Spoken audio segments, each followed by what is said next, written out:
in the business you're in because you believe, and I assume I'm speaking correctly for you, that the prosperity of our country really depends largely on the development of our next generation of young people.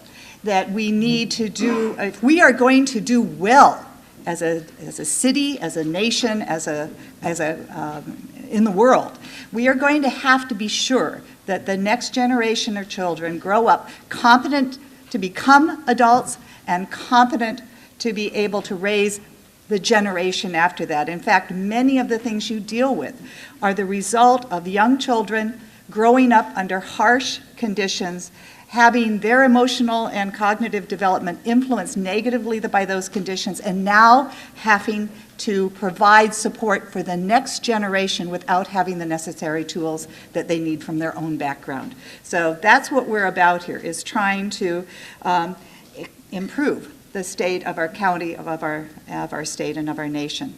It takes more than good genes to grow a healthy brain. It takes having the right supportive experiences. And in fact, one of the very exciting areas of research right now is called epigenetics. It's the evidence that experience is very important in actually regulating the way our genes turn on and off. So it's not just the genes you inherit, but your experiences actually influence the way your genes operate. So yes, it's nice to get a good set of genes, but in order to have the fullest extent possible of achievement from those genes, you need to also have the right supportive experiences. I should stop just briefly and let you know where the information is coming from that I'm giving to you today. This is both work that is being done at the Institute of Child Development and other places at the university, but it's also broader than that. The National Scientific Council on the Developing Child, of which I'm a member, is a group of scientists drawn from across the country. We were first put together by the National Academy of Science over a decade ago to produce, to review everything that we knew about early development and to produce a document to guide the country's response, or how we would deal with that information. And that document, some of you might know as Neurons to Neighborhoods. We stayed together after that with support from the baby Buffetts, not the big Buffett, but his kids, their funding, to be able to continue to vet the science. And so what I'm bringing to you today is what 99% of developmental scientists would agree is accurate information. It's not one person or even the Institute's view. It's, you can take this to the bank as what science believes is true. Okay, so why does it take more than just good genes to develop a healthy brain? One of the things that we know is that genes are very important in laying out the basic architecture of the brain, where certain kinds of neurons are going to be in your brain. But once those neurons get there, it's experience, it's their activity that wires them up. This is an example of this. So what you're looking at here are, if you can see the little dot, this is if I were to take a little slice out of the prefrontal, the front part of the brain, in a newborn baby, and of course sadly this was babies who died at birth so that this happened and they were able to look at their cells. These are nerves. And what you're seeing, this is the body of the nerve, and this is the long axon, maybe you learned about in biology. These are the dendrites. And what you probably, I'm sure, remember is that nerves work because they talk to one another. They send signals down one, they hop to the next, and then they can produce an action. And what you're noticing, I hope here, is they aren't touching, right? There's no connections. That's fine. You use this part of your brain to do things like algebra, not something known that newborns are doing much of. But what will happen over time in this region of the brain, under genetic control, at a certain point, suddenly all these connections will occur. And their peak activity of making those connections in this region of the brain at around age 6. And then, and this is not great, you don't think really well with all these connections because they're noisy. What you're going to do then over time is the connections that talk to one another effectively to produce an action or a thought that's useful, they'll stay, and the others will fall away. This is a wonderful way that nature has figured out to be able to adapt us to the context in which we're growing up and functioning, right? And not to have all of that in our genome. So if you look at 14 years of age, there are fewer connections, but the connections that these are actually very working, functional connections. And the sculpting actually in this part of the brain goes on until about your 16, 17 years of age. And then after that, you're finishing off the white matter going along with this, and then your brain finally reaches maturity at 25, and then it starts going the other direction. True. But keep using it. It will stay younger longer. Brain development occurs in stages. We wire our brain, in a sense, from the bottom up, from simpler skills to higher order skills. So it's the back part of your brain that is going through that proliferation and pruning, the part that has to do with sensory processing, vision, hearing. Right, that's what happens. Babies get better and better at doing that. And then we begin to get to the regions in the temporal area and so on that are involved in establishing language, right? And then we get to those higher order reads that take longer to sculpt. But the important thing to notice here is so much of this basic setup is happening in the first years of life.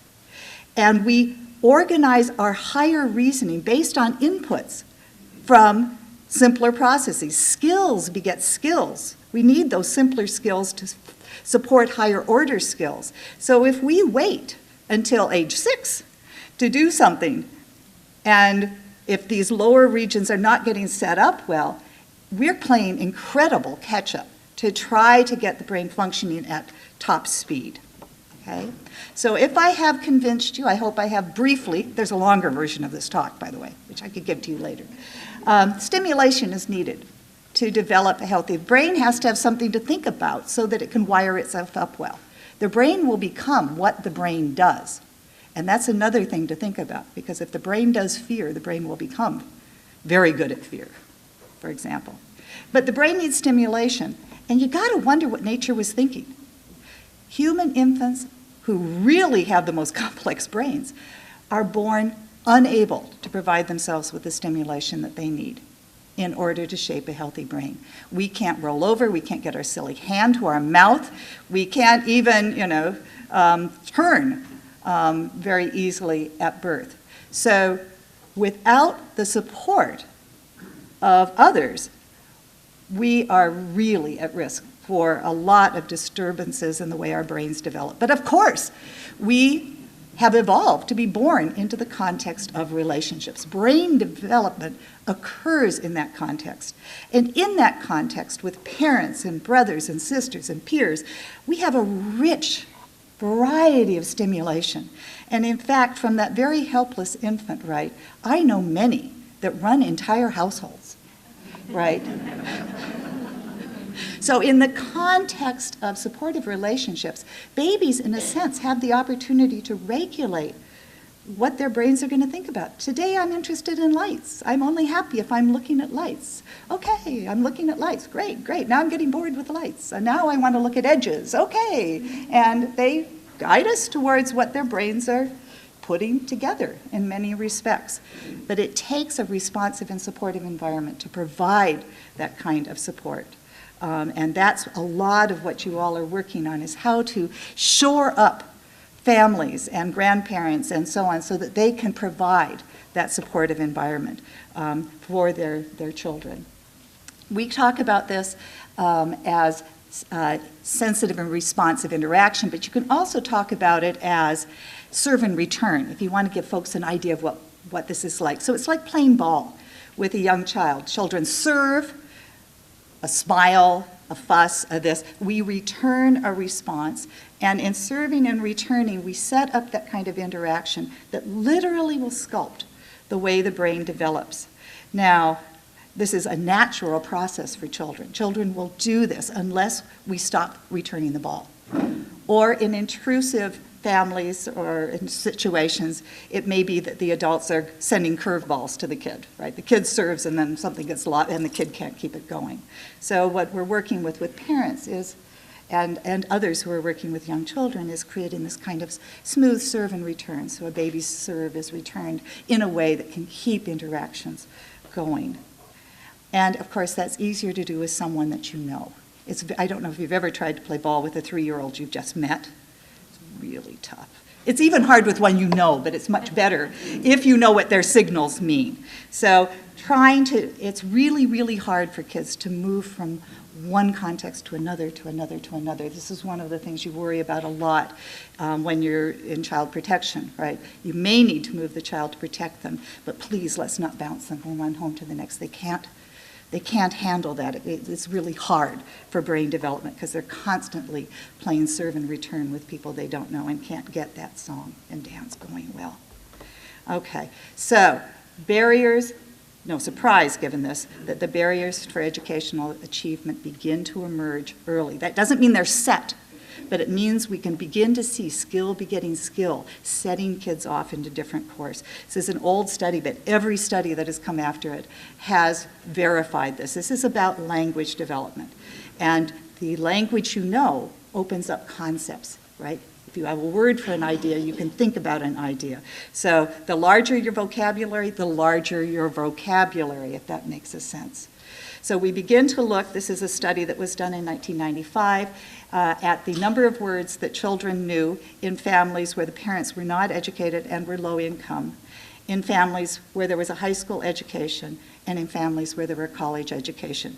They took the number of words the child was producing. At 16 months, there's not much difference, though I will tell you in studies that go back and look at what words children know, not that they can produce, but that they know. They can do this with eye tracking and wild things. This is earlier. You can take this back to 12 months. Then there's this explosion of word learning and production between 12 and 24 months, or 16 and 24 months, and then by 36 months, this is the size of the achievement gap that we face in school. It's beginning much earlier than 4 years of age. This is why Art Rolnick and I and others have been talking to the legislature about let's not wait.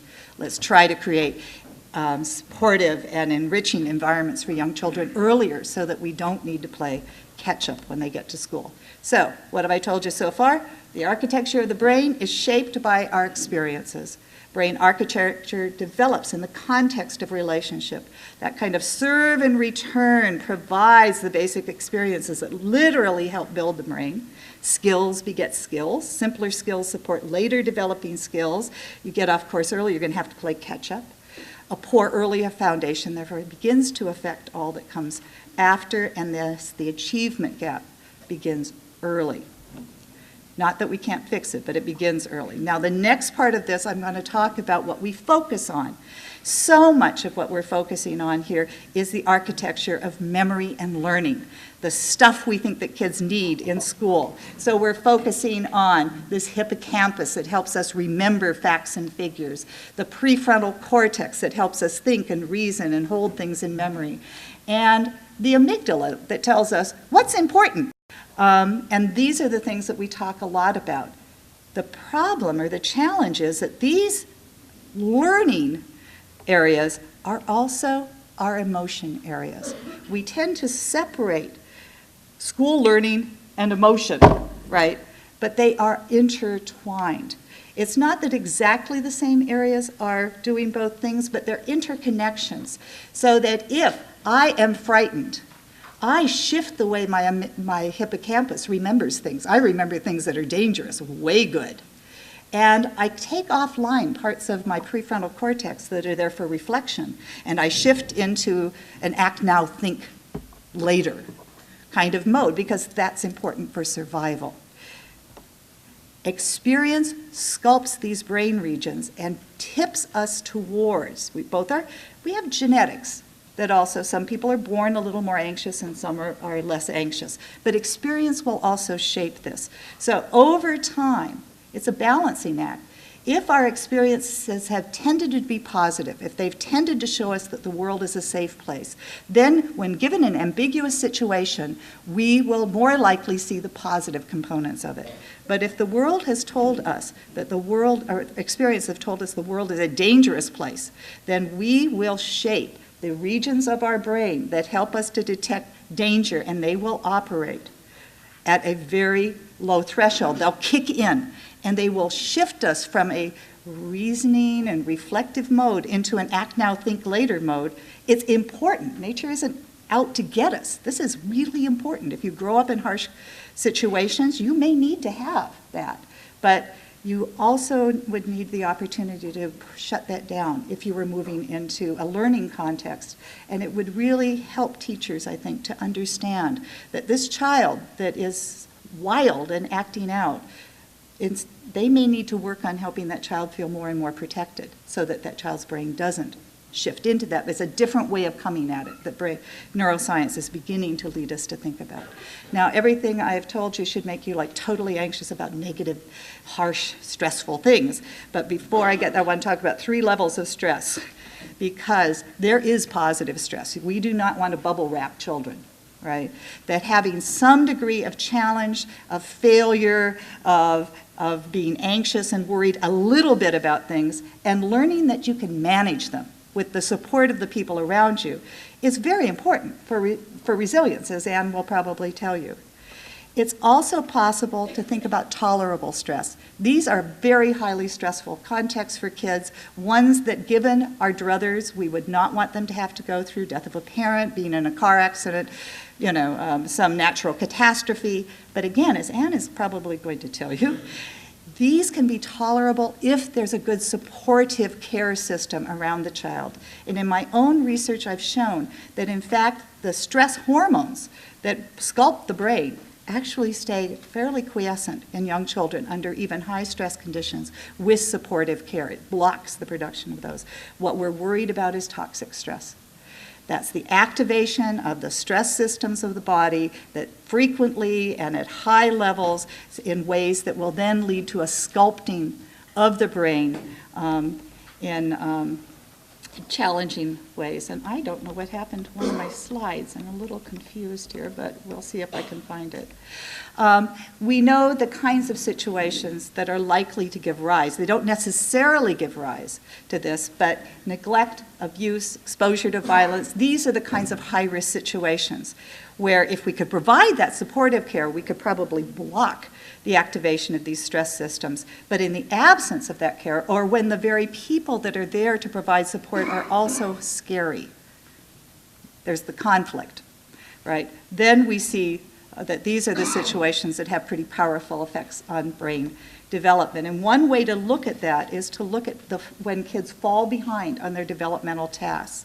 This is a study of children who were in the Child Protective Service system in, I believe it was in Maryland, and they looked at the percentage of 3-year-olds who had fallen significantly behind on the developmental tasks. And since we do these tasks guided by our brain, right, not our big toe, this is an index of how the brain is developing. So with 1, 2, or 3 risk factors, we're seeing some kids falling behind. But what's critical is that by the time we get to 6 or 7 risk factors in a child's life, most of them have fallen behind. We're talking about significant impacts. Now, you all are focusing, I think, a lot on not only getting kids ready for school and getting families supported, but also on issues of health. One of the things that we've tried to do, or we've recognized in this area, is that what we're talking about in early development is not just about getting kids ready for school, or not just about helping them with mental health issues. The issues actually affect lifelong health. And one of the big surprises of the last decade to 15 years is that we can look at diseases of aging, metabolic syndrome, having high blood pressure and high cholesterol and being at risk for heart attacks and stroke.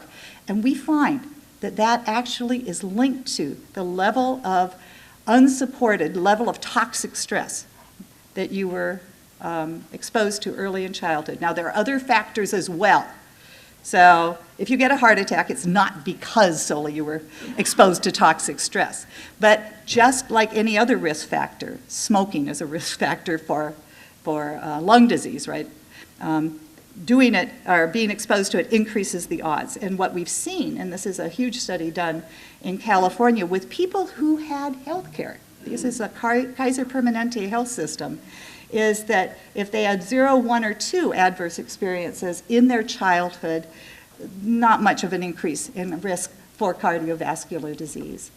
But as you began to add up those risks, a threefold increase, if you are coming from a background with lots of risk factors, even if you've made it into the middle class here and you have Kaiser healthcare, right? So it's not just about getting ready for school. It actually goes longer, and we hope we can bring in more of the state's agencies to be involved in thinking about early care if we recognize that this is also contributing to the cost of health care in our state, and not just for kids, but for older people as well.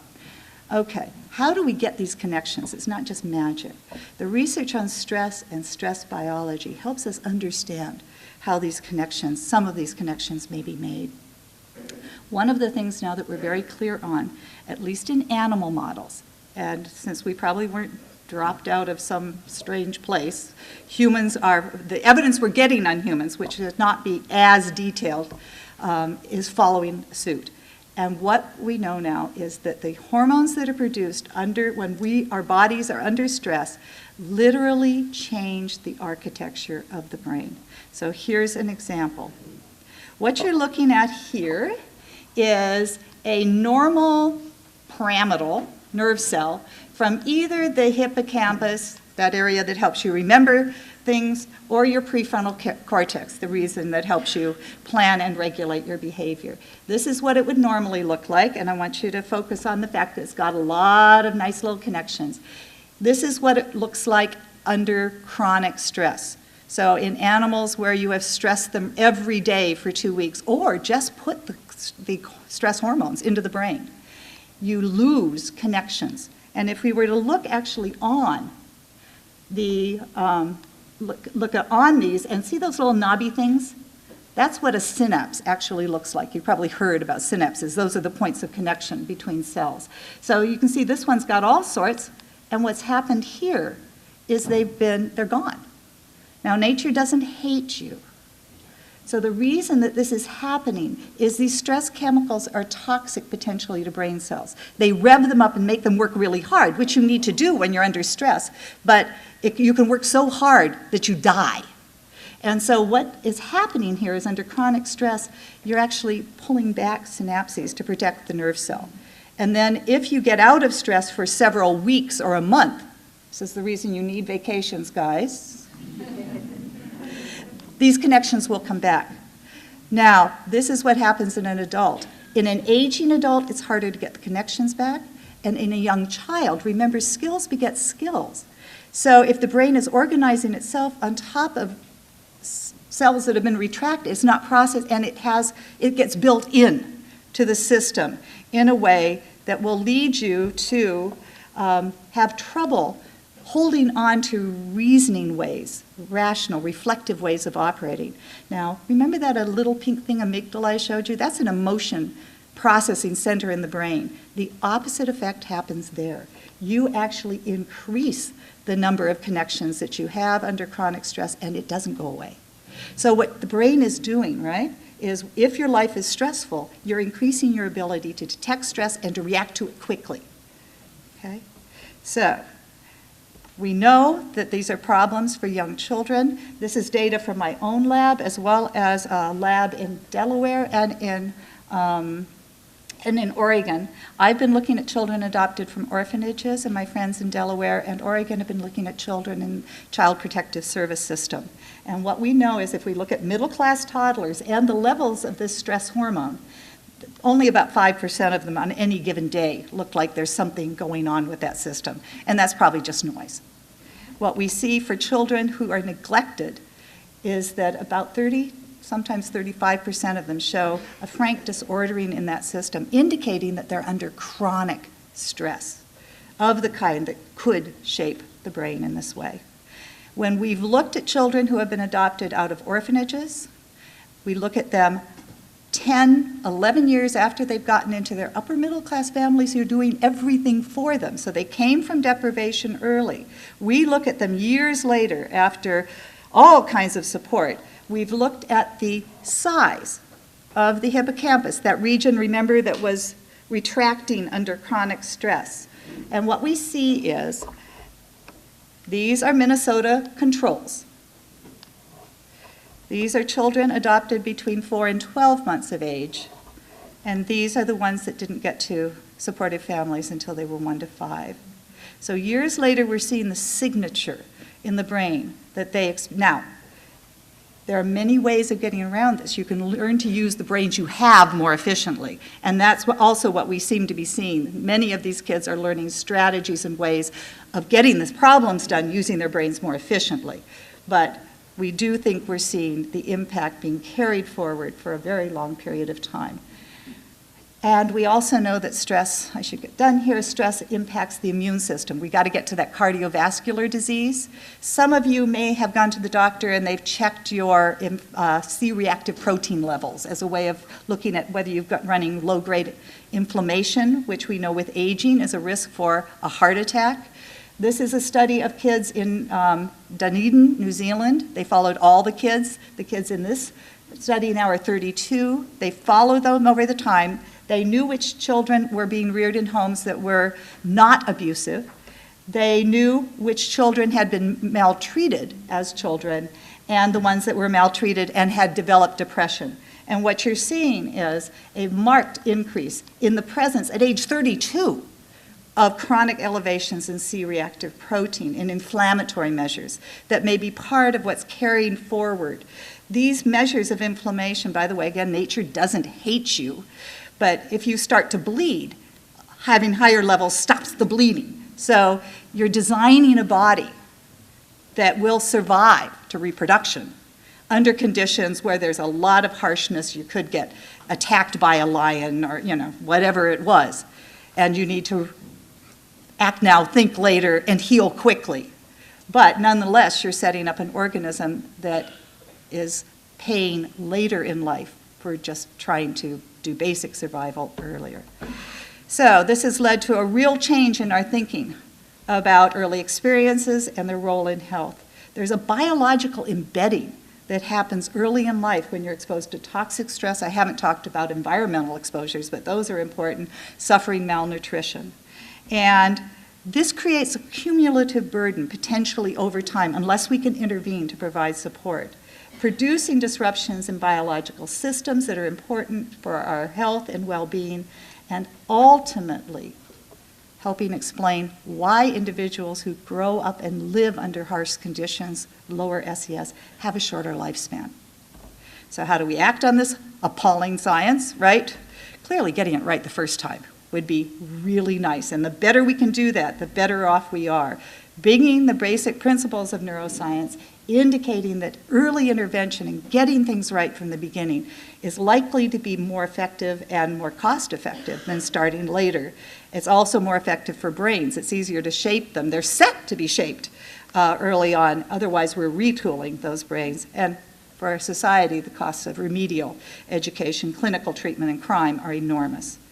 But research says, too, that remediation and prevention are possible. So we do not take the 5-year-old and say, whoops, all done for you, right? There are ways that we can engage in remediation, and that's what my colleague Ann Maston is going to potentially bring to you. We've learned a lot by looking, not all kids, right? This is averages. These are risk factors. There are many children that go through these kinds of experiences and come out on the other side and do quite well, or at least some. And if we can learn what supported them, what helped them get through that, then those are clues for the kinds of things that you all can do to support the development of children who are growing up in high-risk circumstances. So I want to thank you for inviting me. And there are 2 websites. One of them that you can go to is Project for Babies. There's a really nice set of engaging videos that tell the core story of development, tell you what I've told, but with cute pictures of kids and a few of us talking. It's all the same information, but easier to digest, I think. And then you can also go to the Institute of Child Development's website as well. Thank you.